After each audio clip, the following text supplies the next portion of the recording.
Hello, folks. Episode 6 of the Because I'm Carlos podcast. And no, this isn't a rerun, and no, it's not an accident or a typo. The name sounds very familiar to last week's episode, and the reason for that is that it is very similar to last week's episode, but it does have that Redux in there. And the reason for it is that I wasn't planning on coming back to this theme so soon, right after I had just talked about it last week. But obviously, the last couple of weeks have been kind of crazy as far as stories in the hobby and things like that are concerned. And what I found is that the two stories that, dominated the second half of this week that I've done videos on, we talked about it a lot on the live stream and everything on the YouTube channel. I didn't want to go back and necessarily revisit a lot of the same stuff that we talked about. And on the live stream, I basically made a commitment saying that unless something substantive changes, I really don't want to revisit every little nook and cranny, every little aspect of the PWCC eBay thing, or in all honesty, the Fanatics and the Tops angle and all that related to it, because it was covered on the videos and it was covered a fair bit more on the live stream where we had a chance to really flesh out the ideas and even talk through some of the speculation piece, because it really came down to what we found out, what we were learning on the fly as things were going on, and then of course the speculation piece, which is the part where we don't really know what Fanatics is going to do with the licenses. We don't know what Tops is going to do in response. We can speculate, we can make educated guesses, and that's why I wanted the live stream to be kind of the venue to be able to talk through that. However, through the live stream, I was able to really come to grips on a couple of other things related to it that are more high level. That's the reason why I wanted to bring back the whole trust in the hobby thing. The reason for the Redux is that the two stories we're talking about here are very similar in the sense of when we talked about them last time, we were talking about Alt having that browser extension and how they compromise their trust for a brand new company. And we talked about LaMelo Gate with a manufacturer, potentially testing the trust of their audience. Because if I can't trust you to certify something, how much trust can I put in you as a manufacturer to do other things? Trust in the hobby takes on many forms.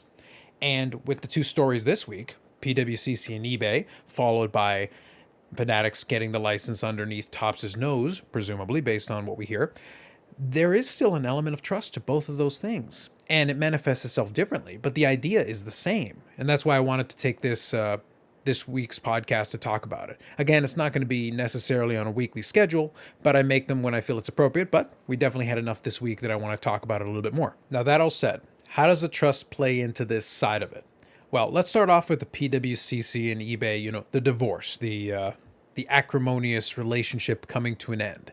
What it really came down to is this. When eBay went out and sent out that email to a variety of its, clientele that had association to PWCC, I never got the email, but I think you had to either be a previous buyer from PWCC or have some kind of relationship with them on eBay to be able to receive that email. Of course, once enough people had received the exact same email, then we all knew it was confirmed that that was the case. And then PWCC themselves later on responded. And then since then, PWCC has reacted in different ways. They've done the podcast circuit. They've gone and given their side of the story. And this will keep developing as we go along. Long story short, eBay cut off ties with PWCC, citing evidence where they've never provided the evidence, but they basically state that they have reason to believe that PWCC is involved in some kind of shill bidding. That's what's implied by the email that's sent out. And PWCC, of course, vehemently denies this and says, we haven't received the evidence. Obviously they would like that to come out. And of course, they've said as much in their own presentation. But what it comes down to is this, and there's two elements of trust in this particular story. There's two sides to this story as well. Number one, do we trust eBay? And what I mean when I say that is, eBay is saying that they're citing the shill bidding side of things. Now, those of us that have been around for a while in the hobby know that PWCC is not a stranger to shill bidding allegations. And there's plenty of reason to believe that shill bidding happens on a pretty regular basis on PWCC auctions on eBay. Now, here's the thing. PWCC is not the only one.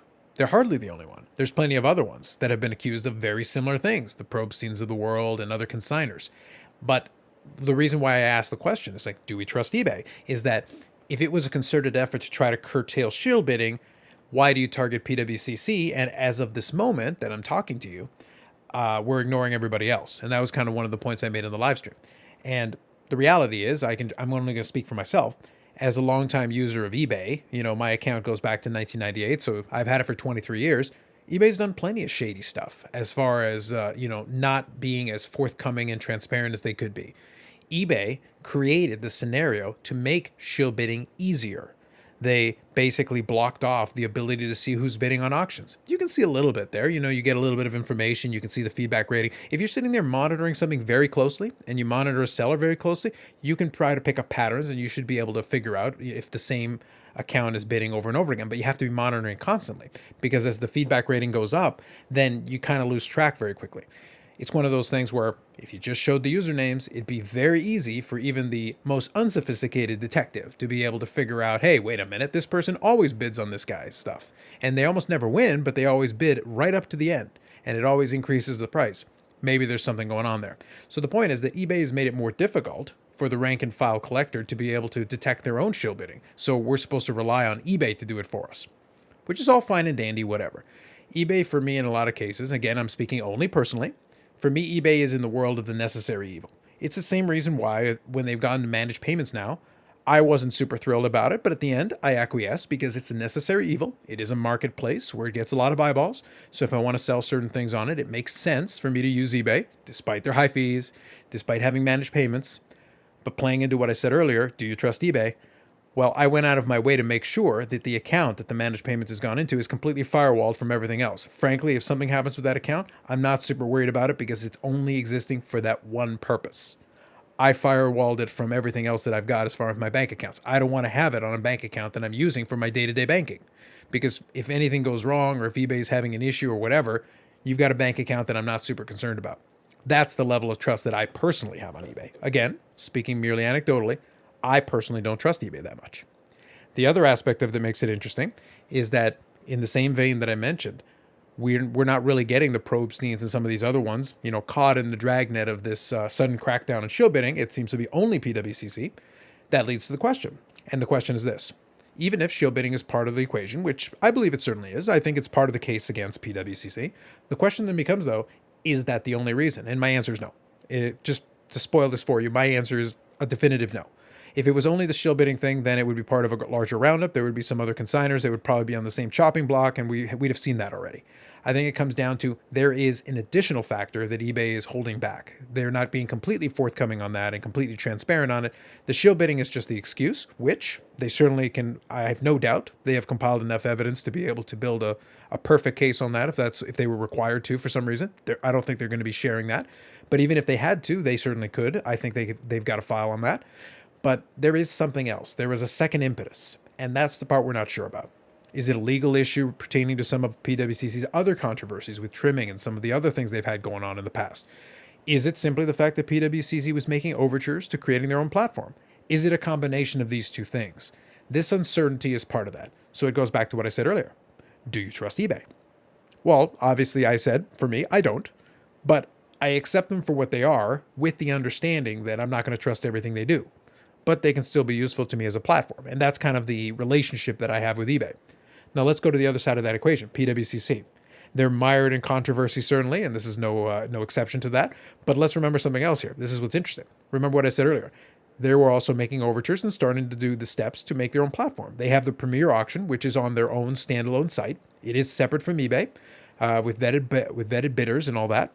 And the question will become, now, do you trust PWCC? They've certainly had their controversies, and it doesn't look good when one of your partners basically outs you publicly in an email, basically telling everybody that, oh yeah, we're booting them off because of shill bidding. Now, obviously, that allegation has been around for a while, like I mentioned earlier. But then the question becomes, okay, so do you trust PWCC? For some folks, the answer is going to be a quick and definitive no.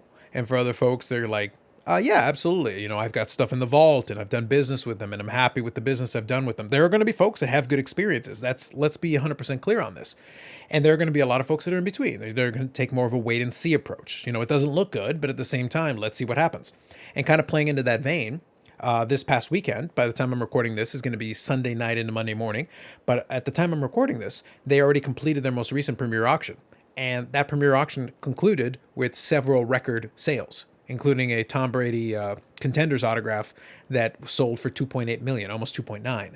So needless to say, really good fees made by PWCC. The seller consigners were probably very happy with it, making almost $3 million on that Brady card. Some other records were done, some other big sales. So it's one of those things where if you're a consigner, if you're somebody who's got cards in the vault, high-end cards, and you're still getting the price you want, as long as you're getting paid, those high-end consigners, I wouldn't blame them for being quite happy with with PWCC service. So I think it's one of those cases where for those folks, I don't think they'd hesitate to go on to next month's on the September premiere auction. In the same vein, PWCC announced that they're going to have, starting September the 1st, less than 2 weeks from now, they're going to have their very own new platform, the marketplace, where it's going to be buy it nows. So you're going to be able to send something to the vault and then set up a buy it now.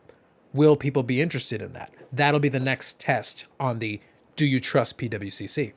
If you're somebody who has stuff in the vault right now, do you want to keep it in the vault? Do you want to pull it from the vault? Do you want to set up a sale with PWCC? Are you concerned that there's going to be shill bidding on that platform when they eventually get, most likely, to regular auctions? Because right now you've got the monthly premiere auction, but that's really high-end stuff. Do they move down market into more regularly priced cards for a more reoccurring, consistent auction? The answer is probably yes, to be honest, because it would make sense for them now that they've detached themselves from eBay. That connection is lost. You can't use it and hit a button and flip it into an eBay lot and create a auction for that. But you could still, if you got your own standalone platform, you could create it for yourself and completely cut eBay out of that side of the business yourself. Obviously, you're not doing business anymore, but for PWCC, it would make a lot of sense for them and give people incentive. Golden is trying to do their own thing with their own vault as well. So you're going to be competitive in that space. You're going to have to provide some kind of a service that people are going to be interested in. And if you do have your own standalone platform, you can certainly try to compete with eBay by offering a more competitive rate. So if you're a seller and you've got something that can sell on this platform and that you can actually make sure you get vetted bidders and, for the most part, the report backs are that you get your money. If people try it and they get their money and they get a decent amount, then as a seller, it would behoove you to at least consider it. It would just be another platform potentially to be able to sell your stuff. And that's all it would take. You'd be able to build some momentum if you're PWCC and be able to make the platform work, despite all the controversies, despite eBay publicly booting you out, despite the trimming scandals of a couple of years ago, despite an endless array of these little things that always crop up from time to time.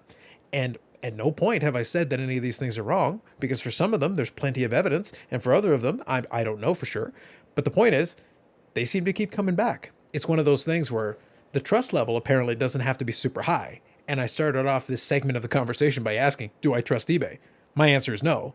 But at the same time, do I trust PWCC? My answer might be no. And it might be a situation where you still do business with them despite the fact you don't trust them. That's kind of the weird position that sometimes collectors are put into, where it's like, actually, I don't really like you as a platform. Actually, I don't really trust you. But I'm willing to do business with you under the right circumstances. That is the interesting little balancing act of trust that we end up doing in the hobby. That's the reason why I wanted to bring up the trust topic again for a different podcast episode. Very different context than the first one. It's a much stranger, delicate balance. Whereas alt is really new and really they can't afford that kind of misstep. They're really going to have to work hard. PWCC, for all its warts, is at least semi-established. People know what they are. And if you didn't trust them before, you're not going to trust them now. And if you trusted them before, well, maybe it's been maybe shaken a little bit, but not necessarily broken. For some folks, it's going to be broken. But for other folks, if they make money, if the sales go well, if you're able to make money working with them, you're gonna grit your teeth and you're gonna go forward the same way that a lot of us grit our teeth and deal with eBay's fees, deal with their ridiculous return policies, deal with all the seller unfriendly things that eBay has done, and the difficulties that they can create if you're an international buyer. Like I said, eBay is hardly a great platform. It's good enough, and sometimes you deal with good enough if it gets your aims that you're looking for. Okay, now this one's going to be the longest episode of these so far because there was quite a bit to go through. So let me move on from PWCC and from eBay, and let me move on to the second story, the Fanatics and Topps one. I'm not going to rehash the whole thing for you, but there is a couple of quick things I do want to go over, and I'm not going to rehash all the nitty-gritty details. But one of the important things that you got to consider is not talking the story to death again.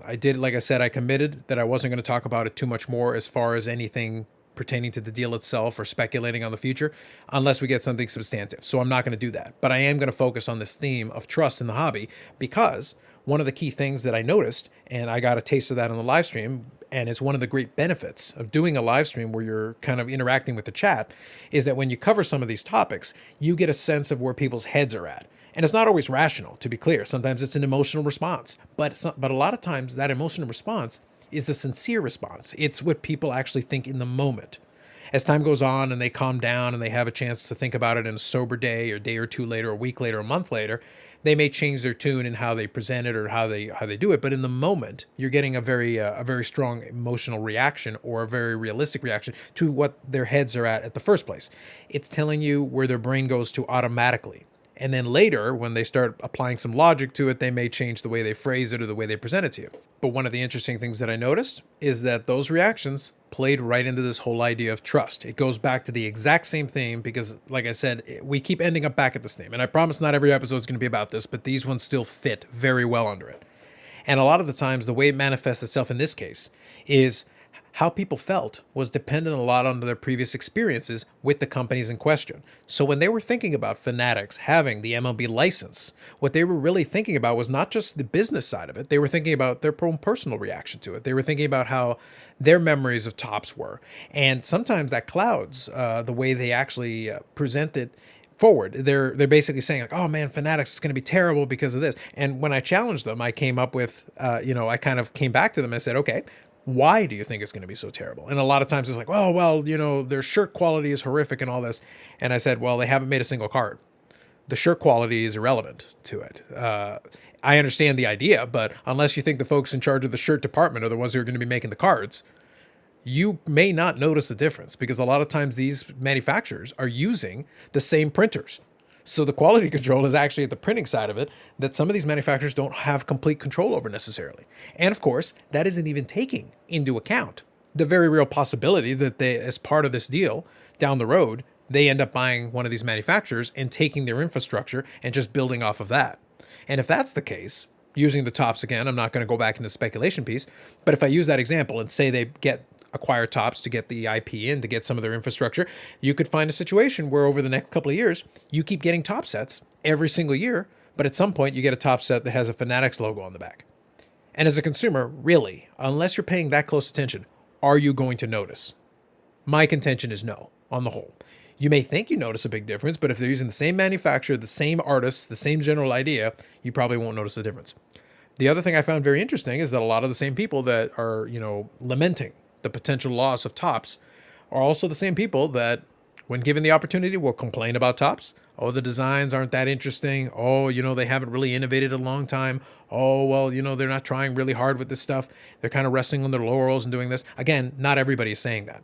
But the point is, some of the same folks that I heard are the same folks that would be complaining about Topps if we had been in the status quo from a week or two ago. It's just very interesting to me. The same folks that are worried about Panini because they did acquire the licenses for the Players Association for the NFL and the NBA, threatening Panini's card-making capabilities. And all of a sudden, Panini, who is on the receiving end of plenty of criticism all the time, is suddenly endangered. And now all of a sudden it's like, oh man, but I love Prism. Oh, I love this set and I love that set. And it's like, oh my God, what if we don't get that anymore? I just find the reaction very interesting. But what it really comes down to, and when they brought up that shirt thing, that's a trust issue.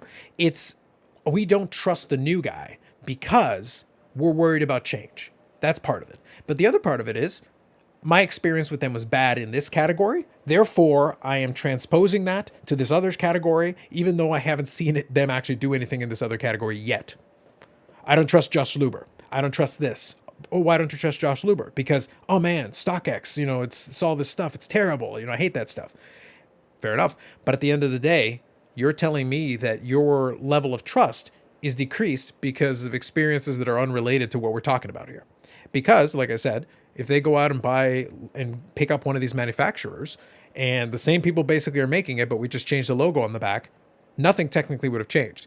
But what I laughed about, and I had a little bit of a chuckle over on the live stream, is I said, I'd be curious if they did do that and they actually kept the exact same designs that were going to be done anyway, had nothing happened with the license. How many people would complain? It's like, oh man, I hated once Fanatics took it over. It completely changed Topps. It's like, are you sure they completely changed Topps? Because it was the same designs on the same cardboard stock with the same people designing it and the same people doing the same things they were going to do before, but under the Fanatics banner. It's just kind of interesting. I like to take the approach that I'm more interested in looking at it for its own merits. And the analogy I gave, and I'll kind of conclude on this, the analogy I gave, and by the way, just to be clear, I completely understand the reaction to it. I understand the nostalgia to it. I understand that it is a legacy brand, especially when you're talking about Topps. Topps has been synonymous with baseball cards since 1951, so I get the attachment. But one of the things that I look at is it's not just the brand. And brands are important. Let's be clear. Otherwise, nobody would ever buy any IP. It wouldn't matter. Brands do matter. But you have to keep in mind that it simply having a brand doesn't mean that it's still associated to the legacy that came with it. A lot of times these companies change ownership. If you're looking at Topps today, you're looking at a investment group and Michael Eisner. That's who actually owns Topps at this point. It's not this, family run, small company from the 1950s or whatever. It's a company that is operating as a corporation that was looking to do a merger that would have happened this week. Had this not occurred, they were going to have a vote on it, and it obviously got canceled. But they were looking at making these moves, and they were looking at kind of getting out of it to a certain degree and getting some money out of it. But the reality is that these companies keep operating like companies. And sometimes the beat goes on, even if the consumer doesn't like it. And the whole monopoly piece is a completely different conversation. So I understand not trusting that. That part makes 100% sense to me. But the irrational attachment to the idea of Topps has actually superseded the production of Topps. Because even as a baseball fan at my core, and even as a baseball card fan at my core, I cut my teeth on baseball cards. Topps hasn't made particularly great stuff all the time in years. I don't like everything they do. Just because it says Topps on it doesn't mean I'm going to like it. I like to judge it based on the quality of the actual product. I like to judge it based on what it looks like. I like to judge it based on what it allows me to get out of it. The value proposition. Do I like the singles? Maybe I'd be interested in getting a blaster. Maybe I'm interested in getting a box. But I'm going to judge it and ask. Sometimes I think through it. What would happen if I just covered the label? If it didn't say Topps, if it said something else, would I still be interested? There are a lot of times where the answer is yes. And there's a lot of times where it says Topps right on it and I can see it and I'm genuinely not interested. So I'm not that attached to the brand in that degree, but I certainly might be in the minority on that. So the last point is, and the story that I started giving on the live stream a little bit, it was a little tricky to do because obviously I was trying to keep an eye on the chat and talking through it, and I'll give you the short version and we'll end it on this, was I was doing a bit of a parallel to the professional wrestling landscape in the late 90s and the early 2000s. And I'm not going to bore you with all the details if you're not interested, but stick with me for a moment because there is a really clear parallel here. And it is very interesting to me. And it plays into the trust factor and it plays into the loyalty thing to a brand. And it really came down to this. In the late 90s and early 2000s, the two companies that ruled the roost at that point were WCW and WWE, then WWF. The point was that WCW at one point, not that long before that, had reached its apex and was actually right there, right on top. They were getting their highest ratings on their television show, and they were selling out arenas all over the country and all over the world. They were doing tremendous business. They were making money hand over fist. But they had clearly fallen on hard times by the end of the 90s and right around 2000, 2001. And the end result was they had lost a lot of the momentum they had. They were riding high. They could do no wrong for a moment. But then things started to turn. Even though there were a lot of the same players around, things started to change because and the way I look at professional wrestling to help you out is I look at it as a television show. So forget about any other preconceived notions you have about it. Just think about it like a TV show. Now imagine you have a TV show where the main characters all have the ability to veto storylines, but they all have an equivalent ability to veto storylines. Not all of them, but the main ones.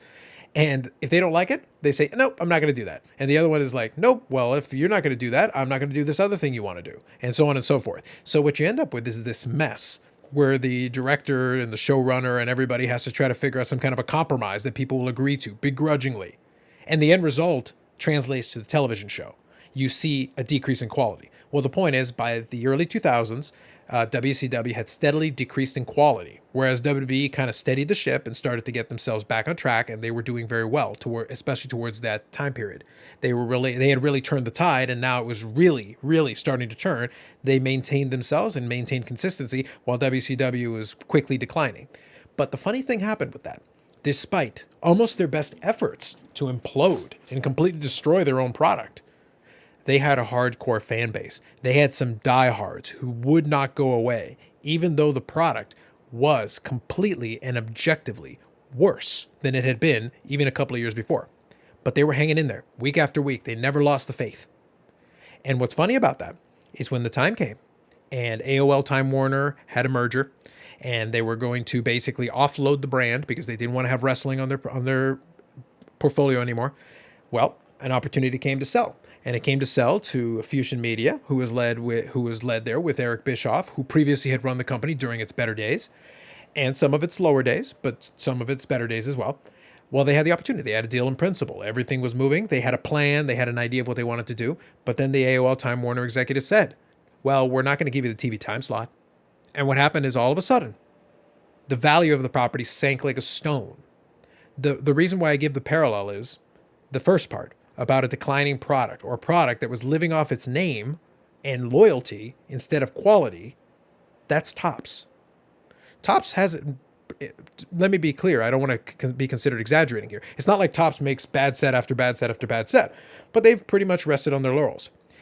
Part of what happened with Fanatics getting in there is, yes, they probably had some underhanded, shady tactics in terms of, communicating with MLB and the Players Association kind of behind Topps' back and leaving Topps no opportunity to really respond.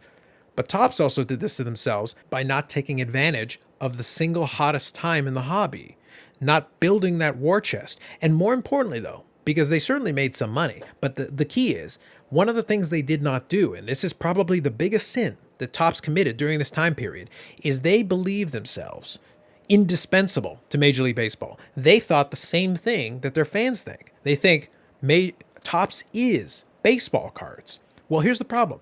Major League Baseball doesn't agree with you. The Players Association doesn't agree with you. If it had been equal, if they genuinely believed that connection was so completely critical to this, then Topps would have been indispensable. Part of the deal would have been like, okay, we'll give you the license, but you basically have to buy Topps. Now, they may still end up doing that, to be clear. Fanatics may still end up doing it because it does make logical sense. But the truth is, Fanatics is in a position to be able to be very ruthless about this. They don't have to acquiesce. They certainly can to placate some of the fans, but at the same time, they don't have to. They could buy other brands and then create things based on that. Just have the infrastructure in place. But that's because Topps never made itself indispensable. It was indispensable only in the eyes of the fans. The reason that plays beautifully into the parallel that I gave about WCW is that for a lot of folks, the generation of fans that grew up with WCW, WCW was TBS and TNT. TBS before TNT.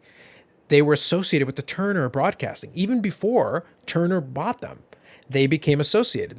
WCW Saturday Night. And then once Monday Nitro got underway, they became associated with these Turner brands because they had been on those networks for years. TBS Superstation, they had a show called Thunder on that. The point is, Turner and WCW had been joined at the hip. And to the fans, they were synonymous. But when it came time to it, the executives at AOL Time Warner said, no, it's not. Go take it somewhere else. And the problem was, there was nobody else at that time to take it. So it created a situation where WWE could swoop in and buy it for pennies on the dollar just to get its tape library and a couple of contracts they wanted. They cherry-picked everything else and left the rest for scraps. It's not fun for people to think about, but that's business. That's what happened. And the reason why the parallel is interesting is what happened to Topps as soon as that deal fell through. Now they're a lame duck with these licenses. Does Topps still have value? Yes. Do they still have other licenses? Absolutely. Are they in a weaker financial position right now than they were just a week ago? Yes. Undoubtedly. Doesn't mean they can't fix it or right the ship, but it's going to be a little bit harder. Their level of difficulty just went up. And Fanatics can afford to be ruthless in this situation. But the other element of it is the story, and unfortunately the wrestling side of it was a very sad ending, because once WCW did go under and WWE absorbed them into their ladder, millions of fans that were watching on Monday nights suddenly evaporated. They disappeared. And it wasn't a thing where suddenly they matured and stopped watching professional wrestling. No, they decided they were going to go down with that ship. When WCW died, they turned off the television and didn't watch wrestling again. Down the road, maybe they'll come back, but it's been over 20 years, and it's one of those things where once they went away, they went away. Now, that's the doom and gloom version of this. Most likely, I'll be honest, no matter what scenario plays out, I don't think it's going to be quite that dramatic. I think all the same people complaining about Fanatics, if Fanatics goes and produces a decent product, and you're able to get it, again, for a decent price, it's going to depend on the product. You're going to most likely have high end. This is my prediction for it. Most likely you're going to have high end, middle end, and low end. And if they manage to give a product at different price points that people can get their hands on, and it's at least of adequate quality, if it's terrible, it's terrible, and then we should call it so. But if it's of adequate quality, at least equivalent to the stuff we're getting from some of the other manufacturers, I'm sorry, but you're going to get enough people to buy it to keep that thing going. And if Fanatics has the patience, they can wait out your complaining. Because a lot of that complaining is based on your memories of something that probably wasn't as good as you thought it was. And I'm not trying to be mean about this. I'm just trying to be realistic where I remember some of those sets. Some of them were really good and some of them weren't. It's a bit of a mixed bag. Funny thing, most manufacturers, it's always a mixed bag. Sometimes they hit home runs and sometimes, not so much. The point is, a lot of it comes down to how much do you trust Fanatics? And for some people, the answer is not very much. And for some people, the answer is, oh yeah, no, fair enough, I trust them. And for some of them, and this is what I'll wind up on, if you remember the thing I said about eBay, if Fanatics ends up taking on these different licenses and they end up going it on their own, or they pick up the license, or they buy one of these brands to get those IPs and those brands under their purview, then Fanatics becomes the necessary evil if you want to play in modern sports cards. And you don't have to. But the point is, it's still one way or the other. The reaction and what happens going forward, that comes down to trust. Just the same as everything else. Now, I promise I'm not going to bring the trust thing up again, at least for a while. But I did think these two stories warranted it, and I'm going to end it here. This is the longest of these versions. Don't expect them all to be this long, but I wanted to make sure I got through a lot of the different pieces that I want to talk through and through the story. That analogy turns out to work out quite nicely. It's very interesting. We'll have to see if things turn out differently or if they turn out similarly to the when WCW went away. Anyway, so that's it for me on this one. As always, if you're checking out the YouTube version of it, you can leave any comments in the comments section. I'm happy to read them, and I'll try to respond to them as soon as I can. Otherwise, if you're listening to the strictly audio version, then I'm not sure if you have a way to put a comment in it, but I'd appreciate it. Otherwise, like if you like the video, subscribe to the channel if you haven't already. You can check me out on the Because I'm Carlos YouTube channel, or Because I'm Carlos if you're checking out the audio version of the podcast on iTunes, Spotify, Google Play, wherever you get your podcasts. Thanks very much, and we'll talk to you in the next one.